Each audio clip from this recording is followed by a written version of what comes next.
आसन्तु कार्तिक पूर्णिमा विषय रे किछि जानिबा।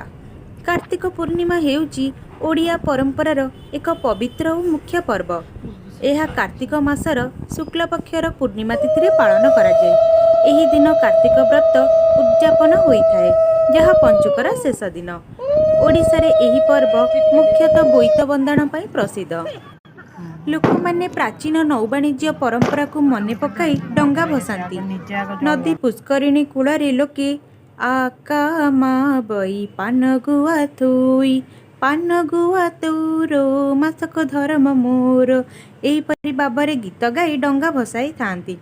कार्तिक पूर्णिमा दिन स्नान करिबा एवं दान देबारे विशेष महत्व रहिछि। एहाकु रास पूर्णिमा बा त्रिपुरारी पूर्णिमा नाम रे मध्य जणा जाय। एही दिन प्रभु श्री जगन्नाथ मंदिर समेत समस्त मंदिर रे विशेष पूजा अर्चना हुए। परदिन निरामिषासी कार्तिक मास शेष पर छाड़खाई पालन करा जाए।